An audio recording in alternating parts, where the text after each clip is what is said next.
Welcome to the Afro-Caribbean Historical Initiative. Today is Thursday, July 27, 2023. I am Lucy Blanco and I am joined by Doña Mirtha Colon, and I'm pleased to introduce Ms. Mirtha Colon to this telehistory. Would you like to introduce yourself? Thank you, Lucy. My name is Mirtha Colon. I was born in Trujillo, Honduras, and migrated to the U.S. in 1969. And when I came to New York, directly to the Bronx, and I'm still living in the Bronx up today. And I think there are a lot of things that we could talk about in terms of the community here in New York, the US, as well as in Honduras and the Central American region. And it's a pleasure. Thank you so much, Doña Mirtha. Can you tell us a little bit about what it was like to grow up in Trujillo? What was like to grow up in Trujillo? Um, I think I lived in Trujillo up to when I was 5 years old, um, because my older sister, we were four siblings, and three girls and one male. And my older sister moved to La Ceiba. So my mother was between Trujillo and La Ceiba with me. Um, During that time, the school started when you were 7 years old. And then, so at 6, 7, my mother will go to La Ceiba for half a year, and will come to Trujillo for the half a year. I think I was on the 5th grade when my sister told her, um, I'm not going to let you take her back to Trujillo. You're going to leave her here. So most of the time I was between Trujillo and La Ceiba. And so at that point, I remained with my sister in La Ceiba. And it was from La Ceiba that I came after my sister also here to New York. Mhm. How did your parents teach you Garifuna language and her traditions, of the culture? I think I think I could say that I was lucky because at home we only spoke Garifuna. It was not a matter of teaching, but it's everyday things like, that's the only way that we communicate in Garifuna. So I'm Mhm. very fluent in Garifuna. And but I could also say that I'm lucky because when we moved, I mean, back and forth to La Ceiba, I remember that one of my teachers called my mom that she wanted to speak with my mom, and my mom went to the meeting, and apparently it was to tell my mom that they should speak Spanish at home because I was having difficulties at school with the language, and I was having difficulties learning overall academics achievement because of the language issue, because of understanding the teaching in Spanish. I was having problem understanding. So when my mother came back from the school, my sister asked her what I had done wrong, why the teacher called. And then my mother said, no, the teacher called because Mirta is having problem understanding Spanish. I don't know what Mirta is gonna do, but here at my house, we're gonna just speak Garifuna. And I think it was like kind of so at home there were no help for me Mhm. to learn another language because we were gonna just speak Garifuna Mhm. at home. But many of my friends of my age then, um, lost the language, did not speak Garifuna, because at home they switched from Garifuna to Spanish. The parents, in terms of the parents. But at home, I guess that I continue having difficulties in learning Spanish, but at home was the main language was Garifuna. Mm-hmm. Well, it must have been very difficult to understand the back and forth between Garifuna and what they wanted, the Yes, Spanish. yes. Do you remember if there were experiences that you had with different churches or different organizations in that process I with think the school? the only church that at that time, the only church, even though that Jehovah Witness, they were already people from the community when I was growing up, but the main church was Catholic. So everybody, Mm. they were, we will go to Catholic, and we will learn Catholic. Um, and Garifuna people has a way of survivor. They are surviving because I remember that there was a priest at the church, the Catholic church in Trujillo, Mm-hmm. who were like kind of offending, I could say, the people. If you come late to church, he will call them names. He will say whatever he wants, but they will still go, and then they will make joke in his back. And nowadays I learned that it was a way of them responding, and not responding aggressively, but how can they turn their fears, how can they turn the way they responding to an aggressive person, instead of responding to him, they will call him name too, Mm-hmm. between themselves, and make jokes about him, but they will not disrespect him in his presence. Wow. Do you remember, did you have conversations about how you felt about the differences between the communication between the school and the church and the Um, people? I think I didn't. I think I didn't. You know that our parents, they were so, grandparents. My grandma, she didn't speak Spanish. It was only Garifuna. Mm-hmm.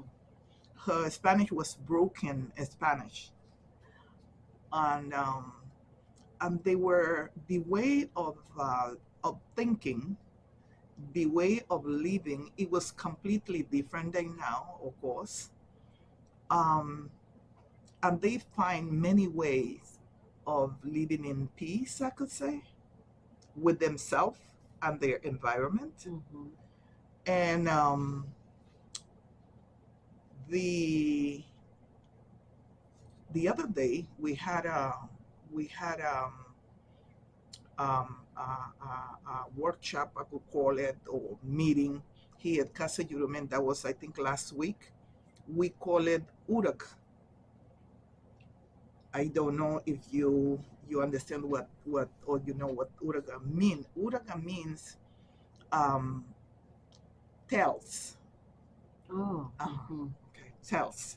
So in the evening, by my grandmother's house, all the grandchildrens and sometimes even the neighbors' children will meet by my grandmother, and my grandmother will sit down in the center, and she will tell us tales, and you will go to sleep thinking in what the grandmother said, Oh, wow. and but the tales of Uraga, they not cuentos, Mm-hmm. they are daily living, Mm-hmm. but they converted into way of of tales, in making jokes of the same living, form of living. Mm-hmm. They will make jokes about it. So we then learn how to get calm when you are upset about something. Then in the evening, my grandmother will convert that while you was upset. She will convert it in laughing. So you grow up learning how to manage the way that you get upset or the way that you see things. Interesting. The way that you see negative things, and then how to convert it into positive things. That's an interesting vision of telling stories and developing your manner of being to learning how to handle situations. Do you remember any foods that that remind you of what it was like to grow up in Trujillo? Any kind of foods you like to eat? Events that you like to participate as a family? You know that up to now, I'm finding a way, and I'm always telling my children about a type of a dessert, a doll that my grandmother used to do, and this was with jams. But it was the you know that they have a name, a different name here for that type of jam, which is they have it in white and they have it in purple. But my grandmother will use the purple one and to make it with cocoa. But I don't know if it was, but it's the best. It's the best thing that I have tested, and I tried to do it, but it's not the same. It's not the same. So I don't know if we were hungry, or if the taste of mouth also changes through the times. So I don't know if it was that, or if it was in reality the way that she did it. But I have never tasted since then another one like the way that she did it. Those sound like those foods that are um, foods from the heart that remind you of house of how home living, like a machuca, things like that. Hudut. Hudutu, yes, hudut. Can you tell me what your experience was like when you started to make the migration to New York from Trujillo? Since from Trujillo, I went to La Ceiba. So the migration really happened from La Ceiba to New York. So what was like?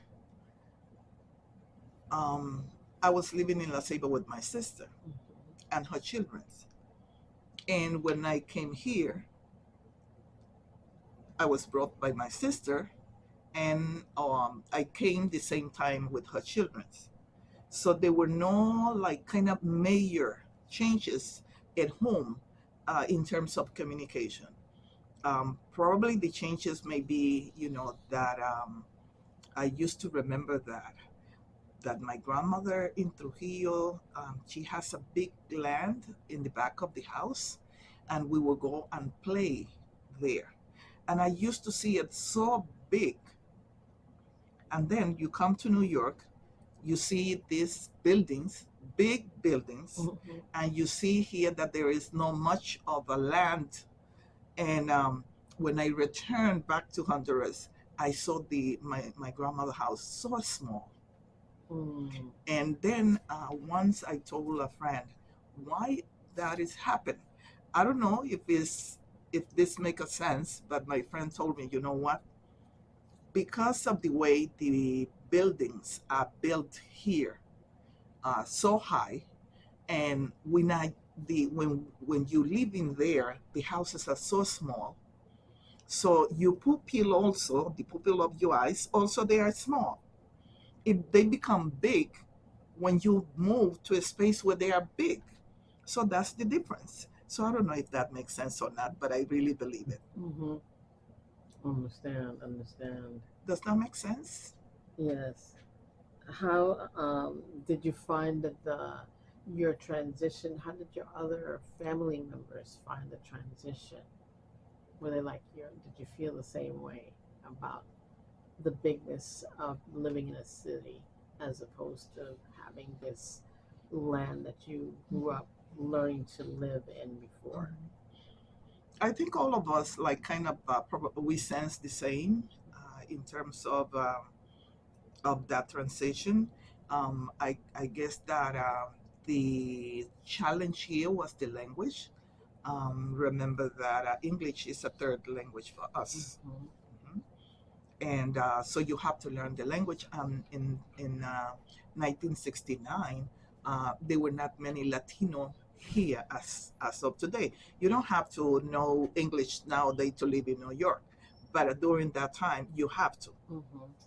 You have to, because whatever store you go, whatever place you go, you have to find a way of communicating in English. And meanwhile, um, uh, uh, today you go to any store, any place, and you will find someone who will help you, any clinic, anywhere, to help you in Spanish. Mm-hmm. Do you remember memories of what it was like for your family when you started to migrate? When you end up in New York, where did you end up in New York? I end up in the Bronx. In the Bronx. And I end up here by 7 on 167th Street. Ah, yes. And we used to go and do our shopping by Simpson Mm-hmm. Avenue. There were a lot of fish market Mm-hmm. at Simpson, and in Sonin Boulevard, that area also, there were a lot of stores there in Sonin Boulevard. Mm-hmm. So they were, and then we will go to dance at Host Point Palace, Mm. which was located at 163rd Street and Sonin Boulevard. Mhm. It was located, and then during that time, we will go and dance with Johnny Pacheco. Oh, yeah. Okay, and sometimes I think about that I know there is a lot of challenges nowadays, that now that we find out that we were removed from the island of San Vincent and the Grenadines, and that really and Spanish was imposed on us, and the whole Spanish culture was Mm-hmm. also imposed. But then sometimes I reflect and I say to myself, we were like, when a child is taking from the parents and raised in another culture, in another way, in a different language, culture, everything. And then when that child grows up, uh, finds out that this is not your family, that this is not, that this what happened. What do you do with that? And I sense and I feel in our community sometimes, that anger of being removed from the island of San Vincent. And I'm not saying that we should not feel that way, but also embrace what we had, because I think it's also that we were lucky to learn another language, Mm-hmm. another culture, to live in another culture, and then we should embrace ours and keep ours. But at the same time, we cannot remove Roberto Ledesma, Benny Moré, all that music. Mm-hmm. We can't ignore that, because that was part of us. That was part of bringing up when we were not listening to Garifuna. It was prohibited for the children to dance punta. It was prohibited. We can, and when they were ancestral, traditional events, it was prohibited for the children to participate. How did they was that a legislation that they had, or how A did they prohibit legislation it? within the community, yes. Wow. Yeah. Because our parents won't let us go to dance monta. They will not let us. They will not let us to go to any community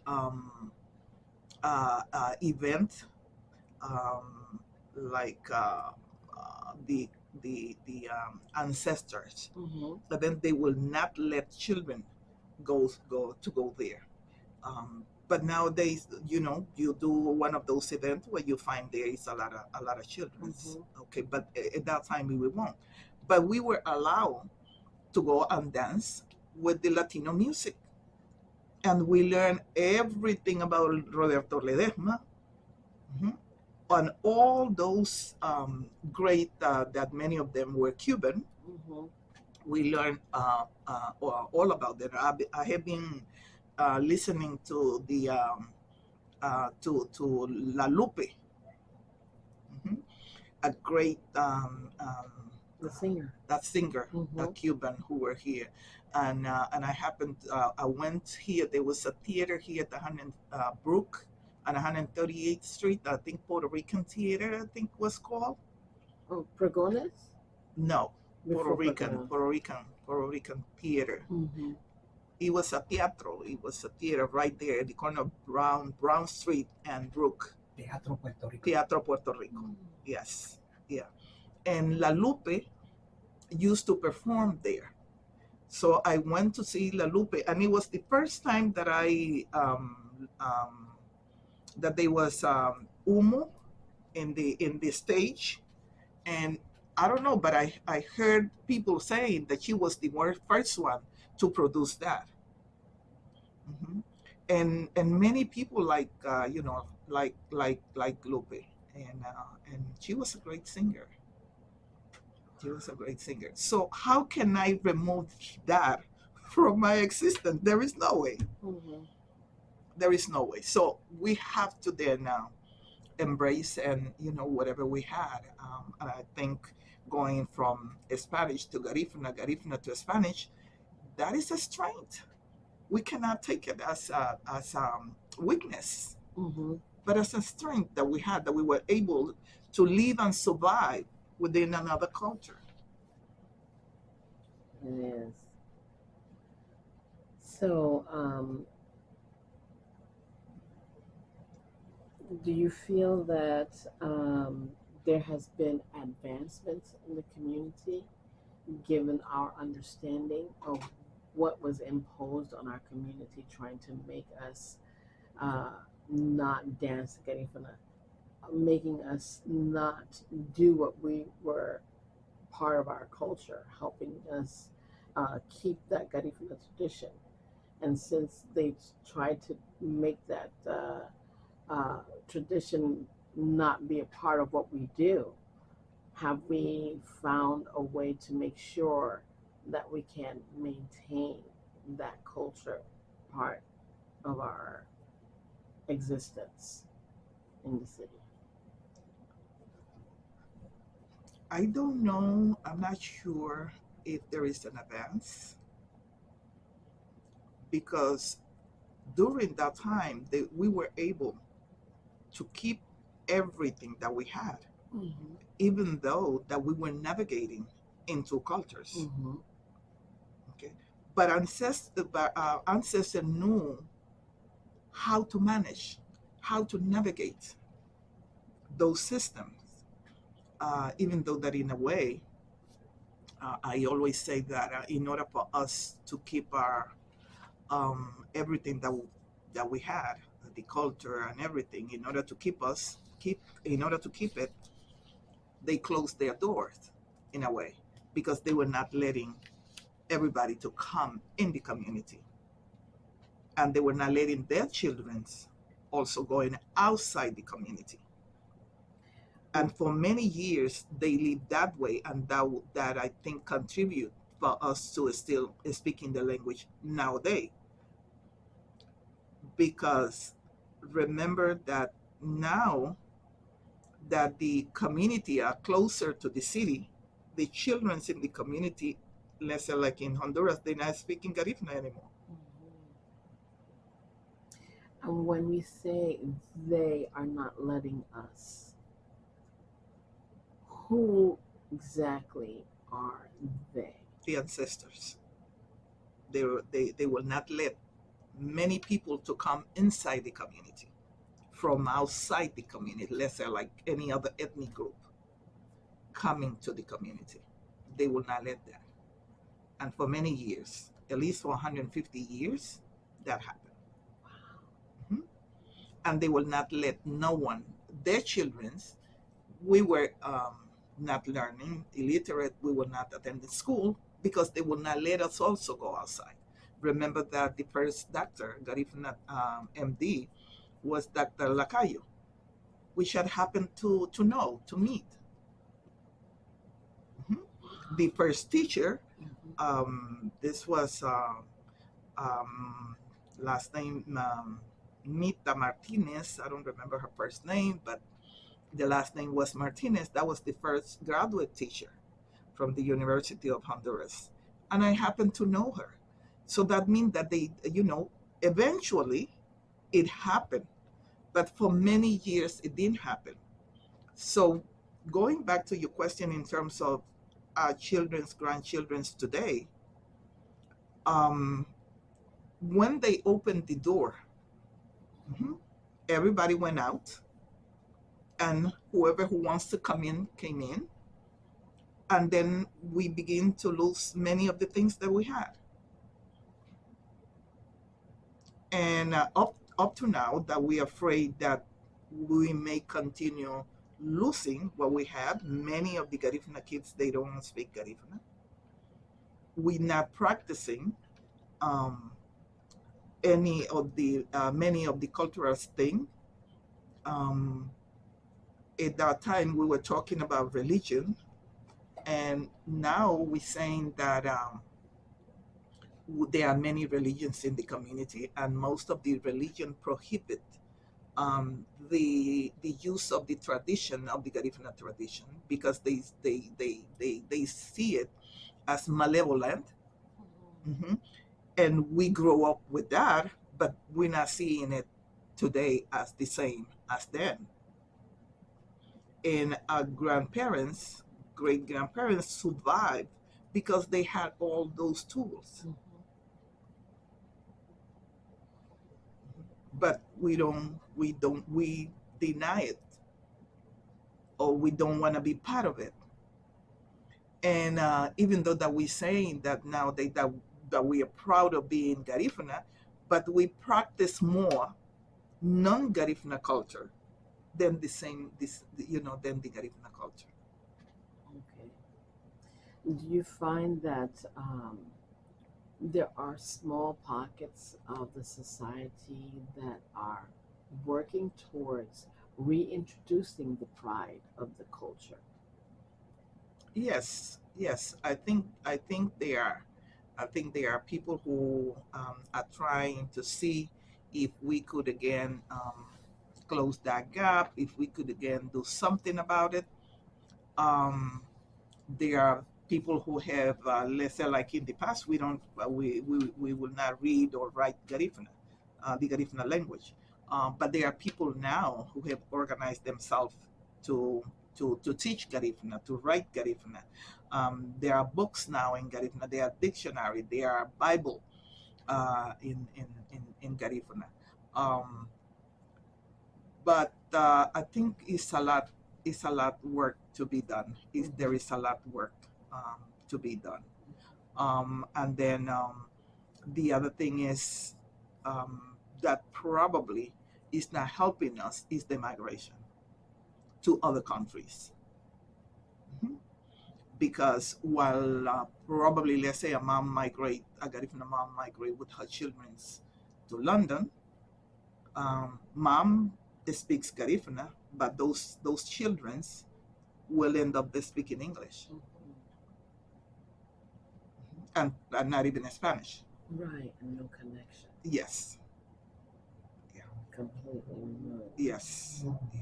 And the same here to US. If you came around, with your child 2, 3, 4 years old, probably you will speak in Garifuna, maybe from Honduras, and but you will speak English. But that child, as that child grows, it will only speak English.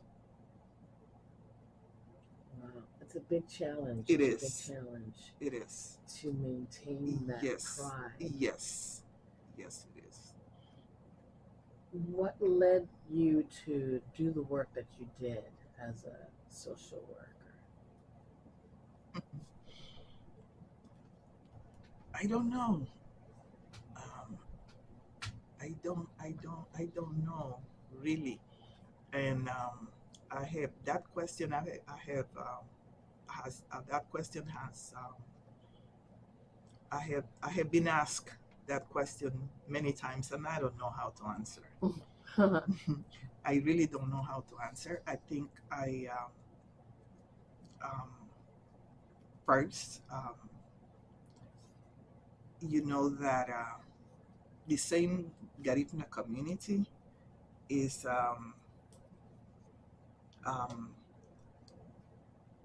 even in Trujillo, there are social class. Even though that everybody is poor, but it's still, when I was growing up, they were already merchant marines. And if you are a child of a merchant marine, you will have shoes to go to school and dress and good, outfit. But there were some of us who will go barefooted because your parents cannot afford even a pair of shoes. So I came from that family who will go barefooted.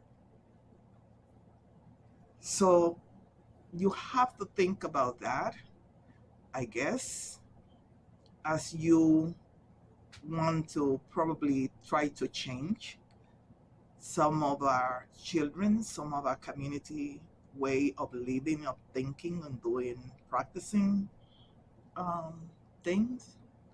And I guess that's one of the things that I saw as a challenge. And then thinking in how can you return back to the community? How can you give back? What can you do? What is that you have, and be able to give back some of what you have, what you accomplish.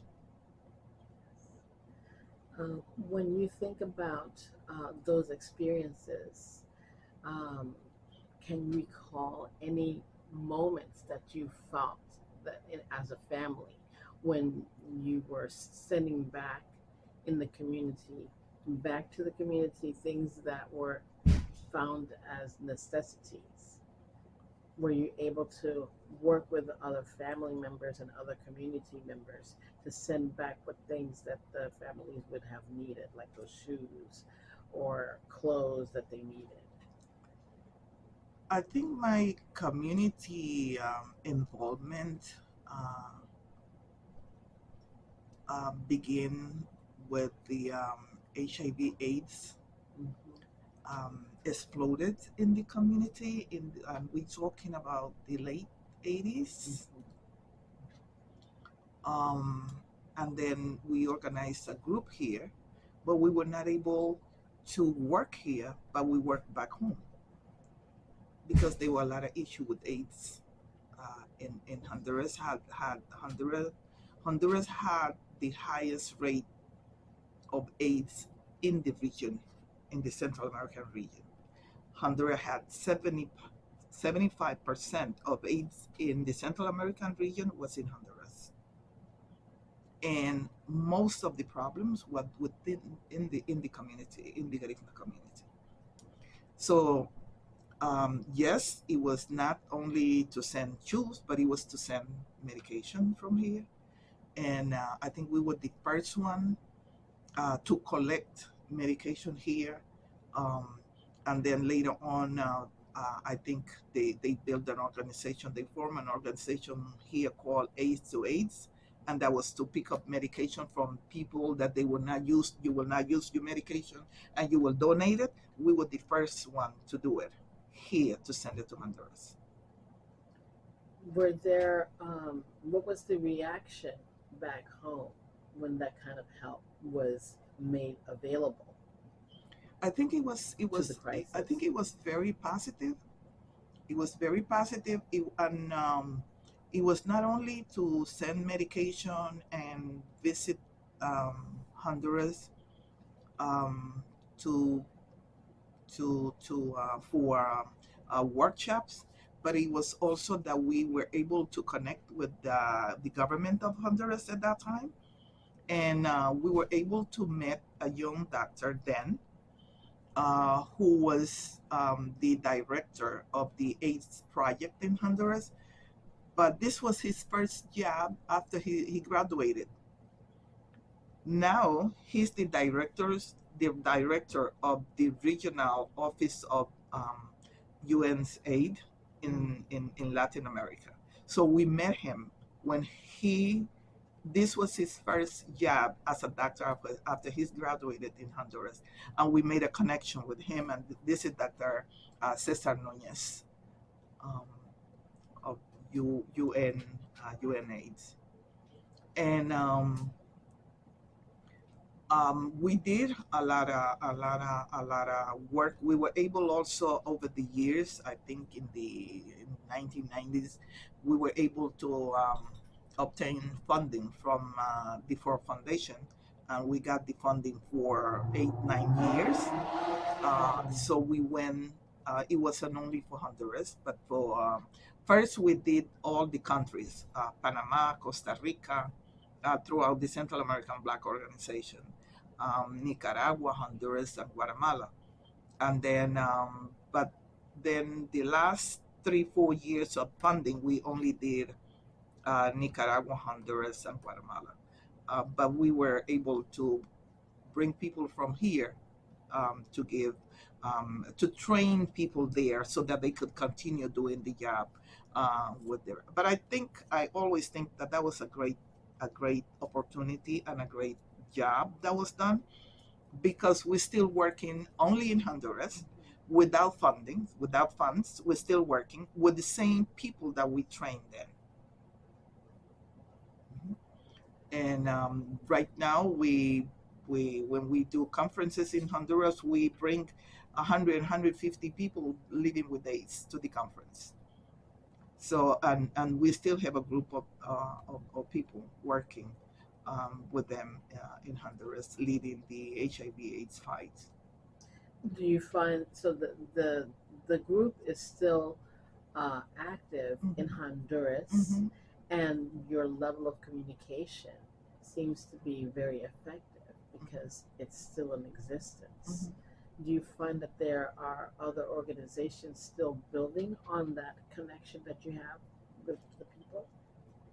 In terms of HIV/AIDS, probably not. The only other country that is still active is Guatemala, and the same people that we also work then with, they're still active in Guatemala. But throughout the Central American Black Organization, we're still very active in all the region with human rights, very active. We have had meeting and connections with the Central American Integration System, the the Central American Integration System, el Sistema de Integración Centroamericana. We are working closely with them, meaning that we are recognized as an organization in the entire region. Um, and so in each one of the countries, we have more than one organization. We have a few organizations in Panama, we have in Costa Rica, we have in Nicaragua, Honduras, Guatemala, Belize, and recently we have also 2 organizations who identify themselves as Black in El Salvador. Do you find that that's getting easier to break through those barriers of communication? It's always a challenge because talking about Black issue in the world is still a challenge for many groups, Mm-hmm. many governments. Um, but but we're doing it, and it's being done. So, for example, in El Salvador, uh, where there is a lot of work to do in terms of legislation, because Salvador does not accept that they have blacks in El Salvador. And but then the other countries, they already have like been accepted. They have laws in the other countries in favor of the black people, but El Salvador still denies the existence of black people in El Salvador. It feels like the more things get the same, the more things go back because we're constantly working towards creating a better, more accepting world, Mm-hmm. even though we know the awareness is expanding. Mm-hmm. So the work is continues to be done. What would you say is what was it that led you to start doing these international trips and conferences with political officials that would help you in working with these governments that have these sources might be able to be beneficial to different countries? Um, I think the interest came because in 1995, when we um, when we prepare um, here in the U.S. to go to Honduras to commemorate the 200 years of the arrival of the Garifuna in Honduras. In Central America, it was Central American then. I think it became because when it was at the same time that there was the problem with the lands in Honduras became a problem, a big problem. So in order for us from here to help the fight in Honduras, the land issue in Honduras, we have to learn about the constitution of Honduras constitution. We have to learn it in order to fight with them and to fight from here to help them in fighting the land. And so first we learn the constitution, and then second we accompanied them. We flew from here. We went to Honduras to accompany them in the meeting with the governments, because if you're gonna whatever fight that you're gonna do, you have to meet with the government, because whether that we like it or not, they are the one who decide. And then how can you convince them that you also have a right as a citizen of that country, as a human being, that you also have a right? So you have to. So that led for us also to participate in all of there was a great big movement in the 90s. There was a big movement about the black rights, and in 2000 there was a conference in Durban, South Africa. That was a conference on discrimination and racism. But in order to get to that conference, you have to go to the conferences, to the mini conferences before that conference. So we went to Santiago de Chile for a conference, big conference on making protest about the rights of the black people. We went to Geneva several times. Then we end up in Durban, South Africa in 2000, in the year 2000. So, but coming back, doing that doesn't mean that you finish there. You don't finish the job there. You have to come back. and then meet with your local government to also talk with them about the issue and about what is that you do and what is that you want for your people.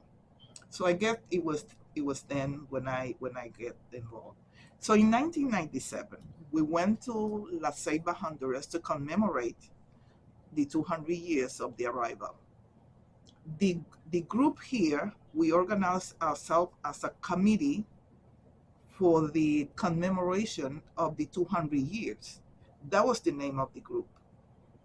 And we were able to bring 200 people from all over the world to La Ceiba, Honduras in April to commemorate April 12th. When we came back from Honduras to New York, it was then when we decided that we cannot continue with that name, the committee of the commemoration, because the commemoration was over. So we decided to call the group the coalition, the Garifuna coalition of the US. That's how the name came. And that's how it was created.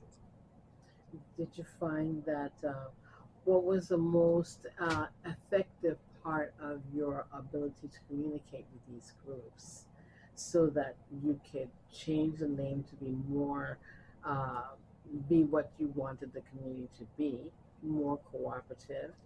What was the best kind of communication that you found dealing with the other groups? I think the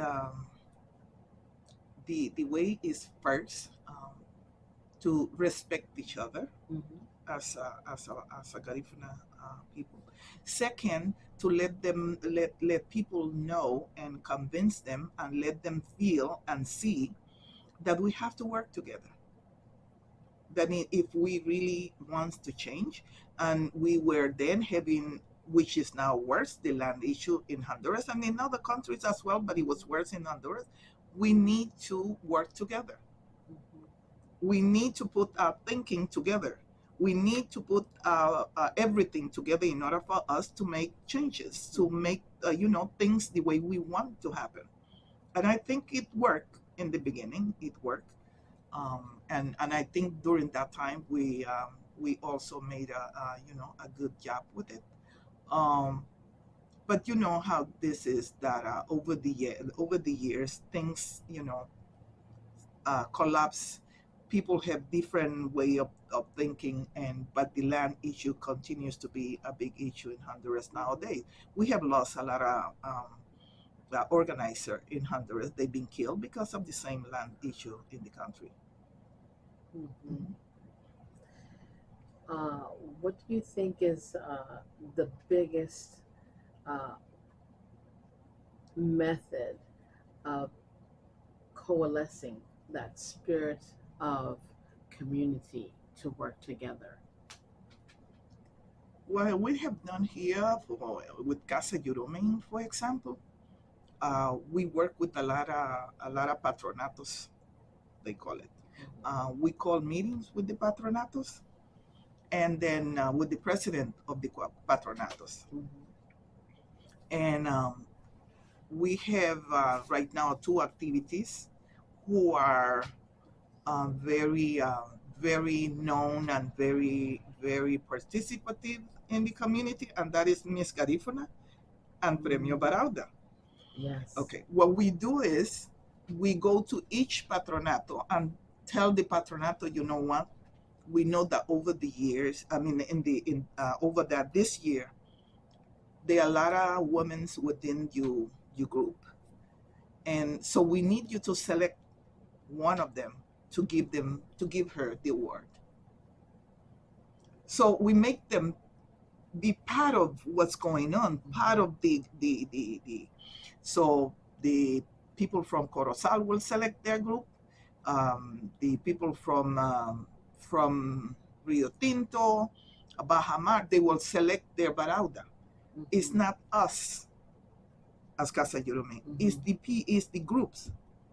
So we make this big activity for the group, with the group. So we get them involved. Very good. Mhm. Can you tell me about Premio Barauda and what that process is? So the process is that first we contact the president of the organization or the patronato, and we let them know we need a premio barauda. I think this year is the for 17 years. This year we have made it, and then they will come up with their barauda, and most of the time they already know who's the barauda is gonna be. And then we also, for the last few years, we are inviting elected officials to also to participate with us, and to give them also recognition to this individual who is getting the Barauda Award. And then we tell them, you know what, these are 10 tickets that the group had. The group has to, it's not only that the group is going to select, if you select your Barauda, it's because you're going to accompany her to that activity. So these are 10 tickets for the people from the community, and most time they get more than tickets. So people from that community will go and support that barauda.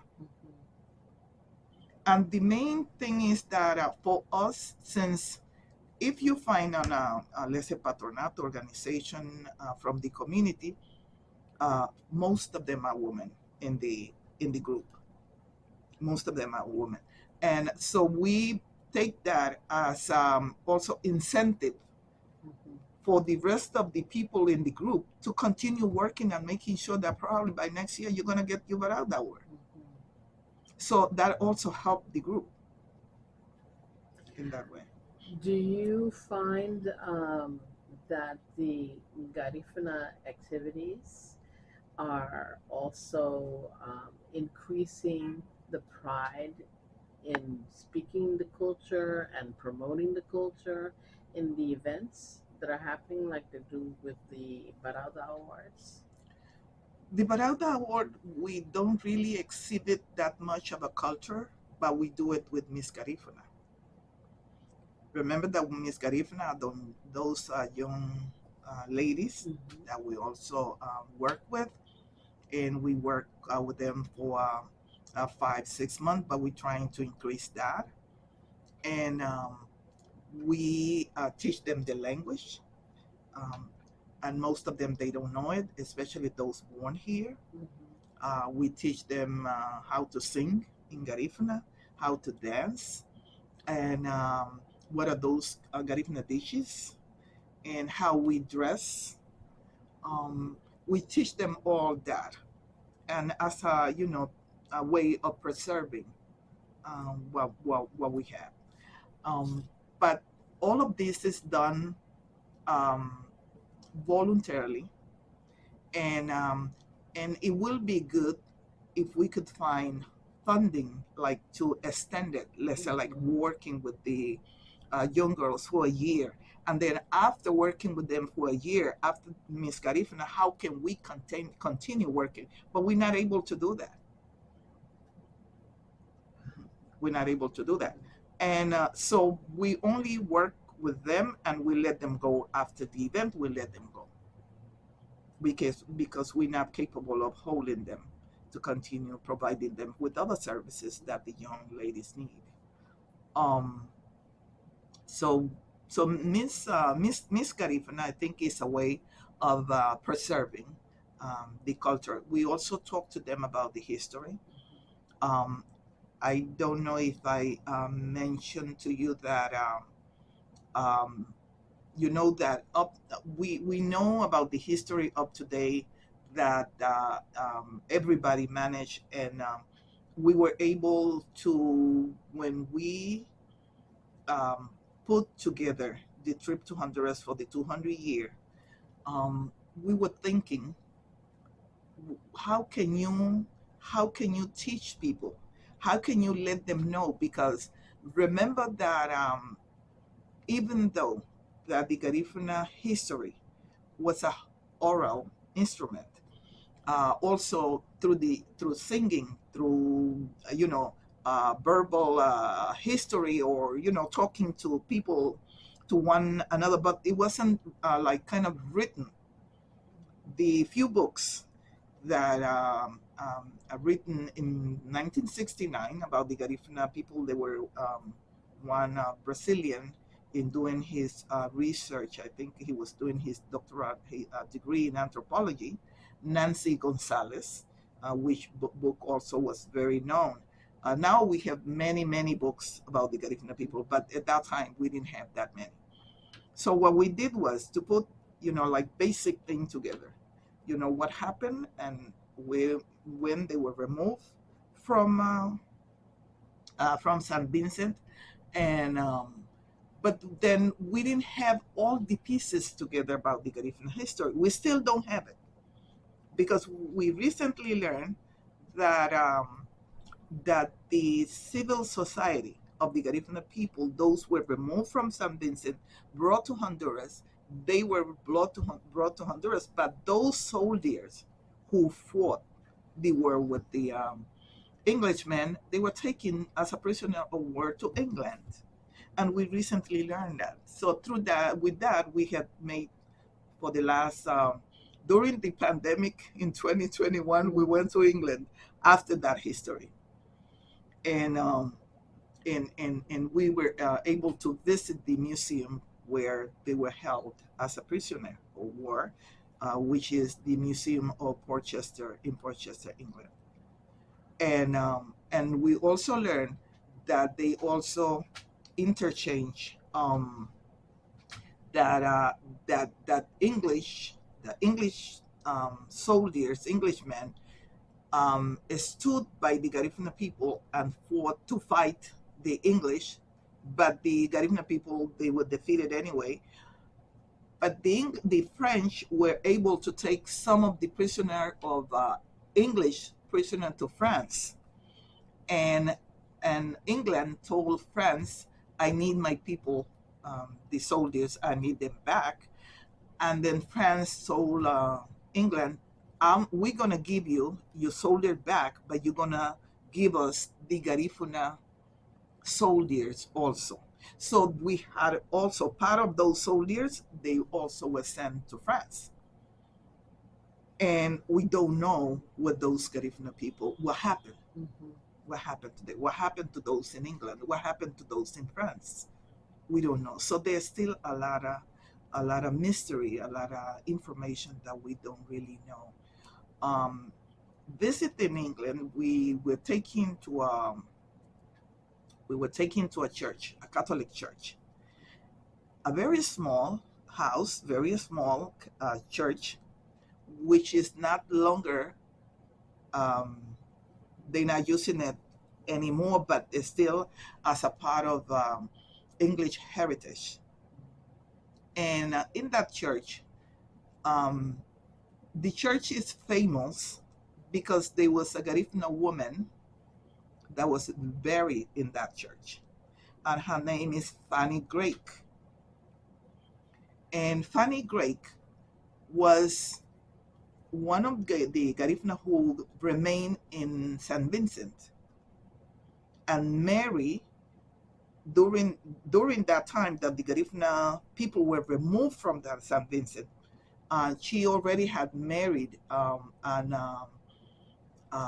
captain, soldier, a big person, an Englishman, and he was able to obtain a lot of land in San Vincent, and but then he also died. I don't know if he was killed, but he also died. So she decided to move to England. But up to date, but she inherited, when he died, she inherited all of his land. And up to now, there is a place in San Vincent which I have not visited. I have not been in San Vincent, called, I believe, Drake, which was the last name of her husband. Mm-hmm. And that was her land as well. And they saying that probably she arrived in England with a lot of money, and that's why she was buried in that church. Can you tell me more about Senora Greek and how her history came about in our awareness as a community?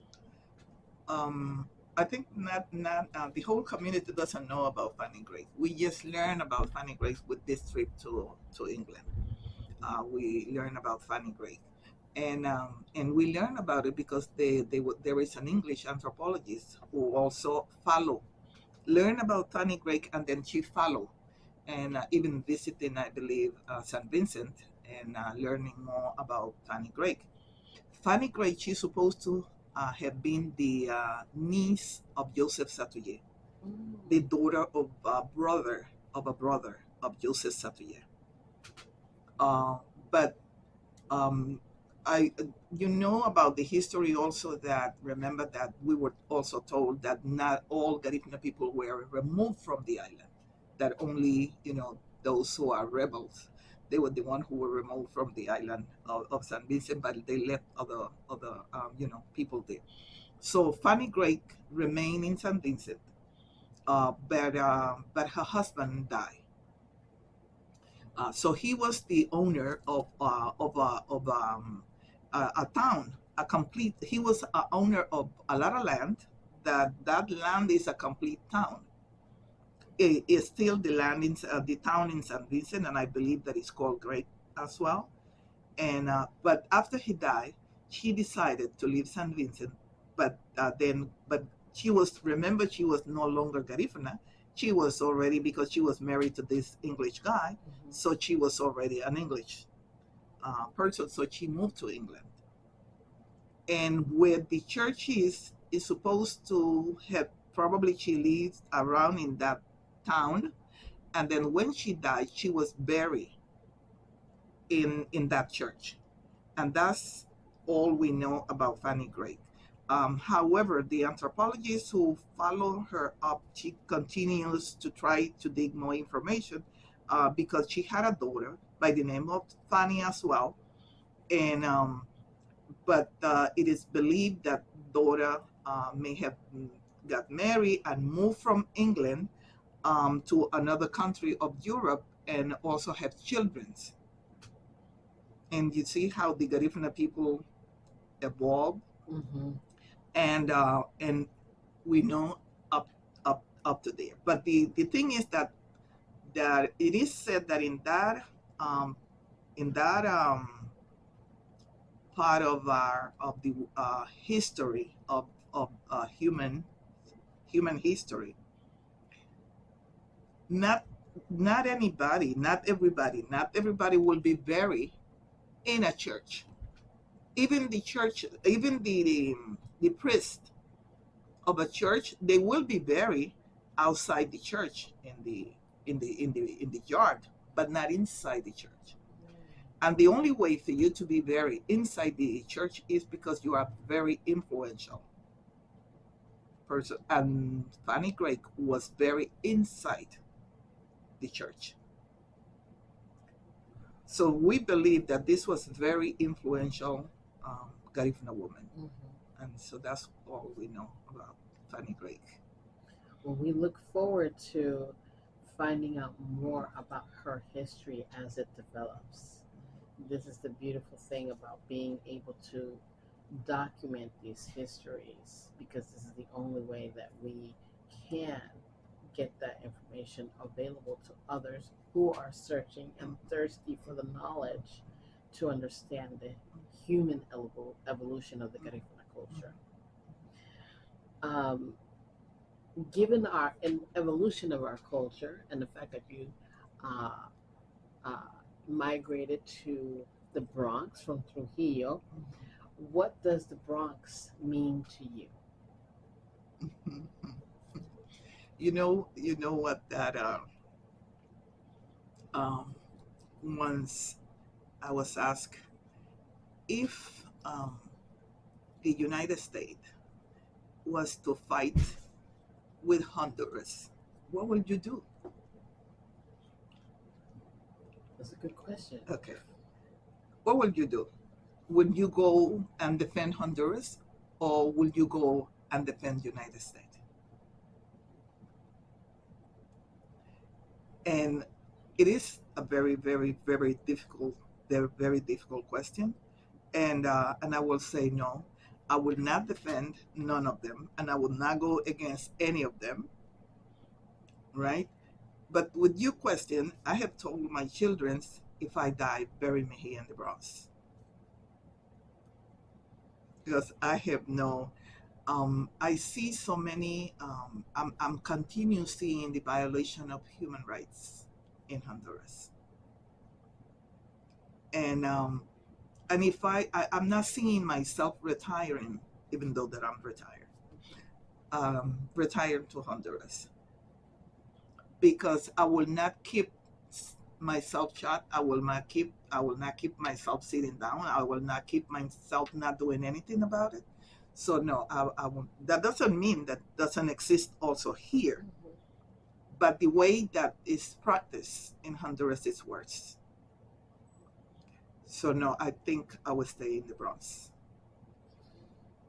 I think there's probably a lot of Bronxites that would make that choice as well, because the Bronx represents such a great history of culture, knowledge, and understanding that makes us proud to not just be coming from Honduras or wherever the country is that you're migrated from, but to be part of another community of people that are relevant in our awareness of us as a group.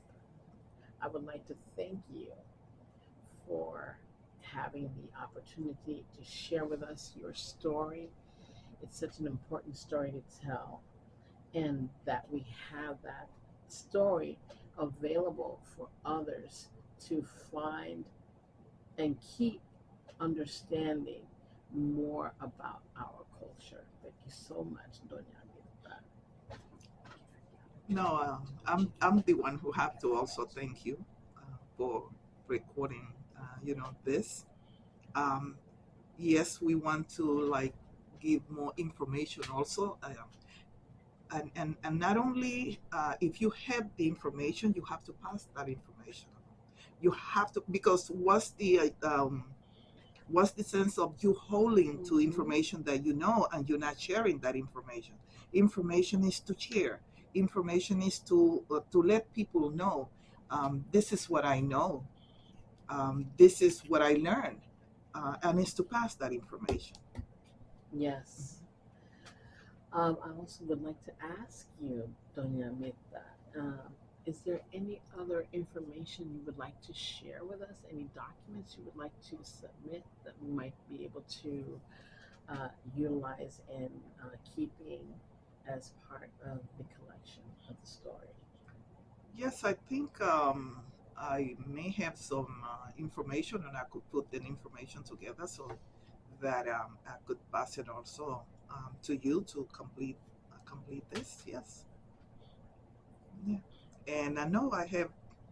I think we cover almost everything. We covered a lot. There are more to say because we could stay here all day. Yes, we should. We could be here our whole weekend. Yes. Sure. Thank you very much. Thank you, Doña Mirtha.